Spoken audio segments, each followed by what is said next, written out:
On the morning of Monday, October 19th, 2020, at approximately 7:30 in the morning, a 44-year-old man named Mejid Hamzi stepped out of his home on Simet Avenue in Condell Park, a quiet residential pocket of southwestern Sydney. He was about to walk to his car. He had a wife. He had children. To his neighbors, he was the polite Lebanese-Australian man who ran a gourmet chocolate and dessert bar somewhere in western Sydney. Within minutes, two men with handguns ambushed him on his own front lawn and opened fire. Mejid Hamzi was struck multiple times. Bleeding, somehow still on his feet, he managed to stagger almost 200 meters down Simet Avenue before he collapsed on the grass outside a stranger's home. He died there, on the lawn, in front of neighbors who were just beginning their Monday. Police would later establish that on the same morning, within the same few hours, at least two other properties belonging to Sydney crime figures had also been shot up across the city. One belonged to a member of the Al-Medine family. One belonged to Mejid Hamzi's own cousin's mother. By sunset on October 19, 2020, every senior figure in Sydney's underworld understood what had just begun. A war. The bloodiest gang war in modern Australian history. 5 years later, that war is still going. No one has been convicted of murdering Mejid Hamzi. Every man accused of pulling the trigger has been acquitted. The crime boss police allege ordered the hit cannot legally be named because his case is still before the courts. This is the story of the Sydney killing that started a gang war nobody could stop. If you love stories like this, real downfalls, real betrayals, the hidden side of Sydney's underworld, make sure you subscribe to Sydney Crime. New stories every week. Mejid Hamzi was born in Sydney in 1976. He was the older brother of one of the most notorious names in Australian organised crime history, Bassam Hamzi, the founder of the criminal organisation known as Brothers for Life.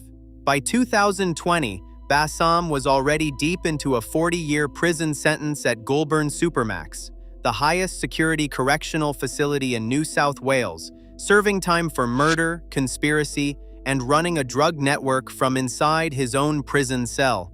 Between May and June of 2008, while supposedly locked away from society, Bassam smuggled a mobile phone into his unit and made over 19,000 phone calls in 6 weeks, an average of more than 460 calls a day, coordinating heroin and methamphetamine shipments between Sydney and Melbourne worth approximately $250,000 per week. By the late 2010s, Brothers for Life had become one of the most feared organised crime networks in Australia. And while Bassam was behind bars, his older brother Mejid was the family's senior face on the outside. To the Australian Taxation Office, Mejid Hamzi ran a confectionery business. To the New South Wales Police, he was a senior figure in the Hamzi drug trafficking and organised crime network. Police would later allege in court documents that Mejid was personally believed to have been behind the 2016 contract killing of a hitman named Hamad Assad. They would allege that he ran significant portions of his family's drug import operations, and they would allege, most importantly, that he had become embroiled in a brutal commercial conflict with a rival crime boss in Western Sydney. That rival boss is a man whose name cannot legally be published in connection with this story, because as of 2026, he is still before the courts. What can be reported is what was tabled in open court hearings. According to police filings, the dispute between Mejid Hamzi and this rival concerned a single drug shipment, 400 kilograms of an unspecified narcotic smuggled into Australia with an estimated street value of 39 million Australian dollars. The rival crime boss accused Mejid Hamzi of stealing the shipment. Mejid responded the way men in his position respond. He put out a contract on the rival's life. But the rival, according to court documents, got there first. He arranged his own contract to have Mejid Hamzi killed first. The morning of October 19, 2020, was when that second contract was executed. Meanwhile, kilometers away from Condell Park, two other Sydney addresses were being attacked at almost the same moment. One belonged to a member of the rival crime family. Hours before Mejid Hamzi died, a member of Rafat al-Madina's family, had also had their home shot up. Importantly, New South Wales police have explicitly stated there is no suggestion Rafat al-Madin himself was involved in the killing of Majid Hamzi. The second attack hit the home of Maha Hamze, the mother of Majid's own cousin Bilal Hamze. Her front door and walls were sprayed with bullets. She survived. The pattern of attacks across the city was so coordinated and so simultaneous that within hours, New South Wales police had concluded what every figure in Sydney's underworld already knew. This was not three separate incidents. This was the opening day of a war between Sydney's two most powerful organized crime families, the Hamzis of Brothers for Life and the Al-Madins of Marylands. The Al-Madins were led by a man named Rafat al-Madin. The network operated primarily out of the western Sydney suburb of Marylands. At its peak, New South Wales police would later estimate the Al-Madin network was generating approximately $1 million Australian dollars in profit every single week from drug trafficking. The family had already been on law enforcement's radar for years. Rafat's own brother, Talal al-Madin, had been sentenced in 2018 for supplying the firearm used in the 2015 fatal shooting of New South Wales police accountant Curtis Cheng outside the Parramatta Police Headquarters, a terrorism-linked attack that had shaken the entire country. By the time of Majid Hamzi's killing in October 2020, the Al-Madins were no longer simply a drug syndicate. They were one of the most powerful and dangerous crime networks operating anywhere in Australia.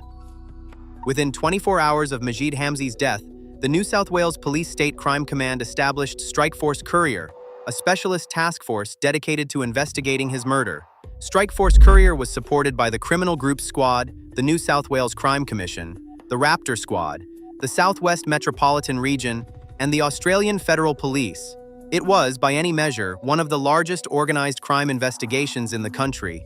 For nearly a year, investigators worked the case. They tracked vehicles. They executed firearms prohibition order searches across Sydney's west, in Liverpool, Peakhurst, Bringelly, and Helensburgh. They seized 4 vehicles, including a suspected stolen Porsche. They intercepted communications, and on July 14, 2021, they made their first significant arrest. A man police alleged had organized the entire hit, a 38-year-old named Ezzedine Omar, a stolen car rebirther, was taken into custody at a home in Liverpool. He was charged with 17 offenses including murder, multiple counts of dealing with the proceeds of crime, and supplying methamphetamine. But the case against Ezzedine Omar collapsed. On April 19, 2023, his murder charge was dropped in Burwood local court due to a lack of evidence. The man police had alleged was the organizer of the entire conspiracy was no longer charged with murder. In March 2022, New South Wales police had announced a second major arrest. They charged 2 more men, aged 38 and 44, with murder. Police alleged that these 2 men had personally shot Majid Hamzi at Condell Park. Their names became public years later when their trial finally began: Bryce Williams and Christopher O'Brien. For more than a year, their trial was heard behind closed doors. Justice Julia Lonergan presided. Multiple non-publication orders kept the public from learning the details of the case.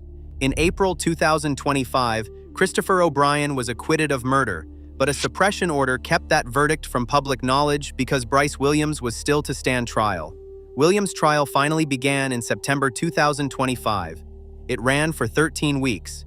On a Wednesday afternoon in early December 2025, a New South Wales jury returned its verdict on Bryce Williams: not guilty. The suppression orders expired the same day. For the first time, the Australian public learned that both men accused of pulling the trigger on Majid Hamzi had been found not guilty by a jury.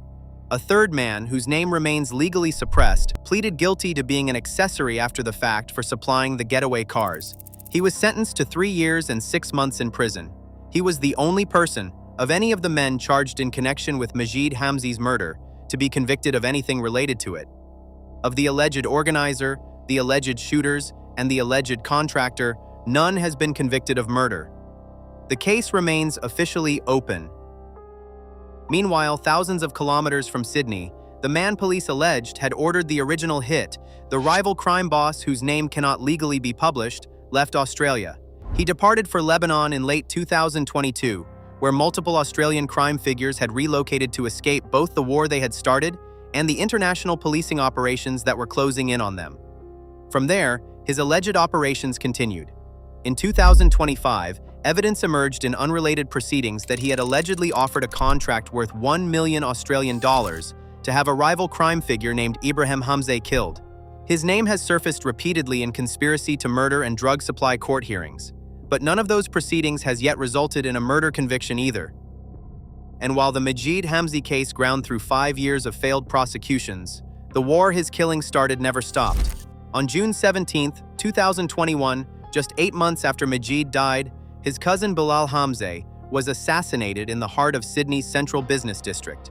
Bilal was 34. Multiple gunmen opened fire on him as he walked out of a restaurant on Bridge Street, near Circular Quay. He was struck repeatedly and died shortly afterward in St. Vincent's Hospital. New South Wales police described the killing as a brutal, execution-style murder.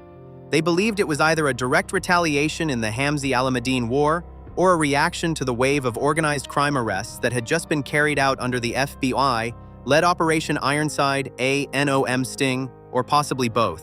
Strikeforce Anglerie was established to investigate. Like the Majid Hamza case, the Bilal Hamza killing has yet to result in any convictions. The war continued through 2022, 2023, 2024, and 2025. Multiple young Hamza associates were killed, including Salim and Tawfiq Hamza, who were shot dead in Guildford.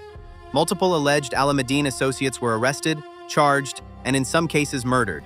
A network running encrypted phones for cocaine importation was dismantled in 2022. In late 2025, a man named Dawood Zakaria was murdered in a surveillance-linked execution. An Auburn takeaway shop was attacked in a dispute tied to the wider network. Strikeforce after Strikeforce was established. Strikeforce Courier, Strikeforce Anglerie, Strikeforce Raptor, Operation Hawk, and Operation Ironside. 22 associates of both families were placed under serious crime prevention orders that legally restricted their movements and freedoms. None of it stopped the killing. As of 2026, the official body count of the war launched on October 19, 2020 sits well into double digits, and Sydney's underworld figures still wake up every morning checking who's left. In a Sydney cemetery, Majid Hamza lies buried. His brother Bassam continues to serve his 40-year sentence at Goulburn Supermax. His network shattered, but his name still feared. The chocolate and dessert business is closed. The home on Samat Avenue, Condell Park, where 2 gunmen ambushed a man on his own front lawn on a Monday morning, has long since been sold. The rival crime boss who police allege ordered the killing now lives in Lebanon. The alleged organizer walks free. The alleged shooters were acquitted. The only man convicted of anything in connection with the most important gang killing in modern Australian history is the man who supplied the getaway cars. And the war continues. In Sydney's underworld, the man who pulls the trigger is rarely the man who pays the price. The shooters get acquitted, the drivers get accessory charges, the bosses go to Lebanon, and the man on the lawn in Condell Park, bleeding out in front of strangers on a Monday morning at 7:30, is the only one who never gets to walk away. Thank you for watching. If you want to see how another Sydney crime family, the most powerful drug network in the country's history, became the target of one of the largest international stings ever conducted, the next video on your screen is one you will not want to miss.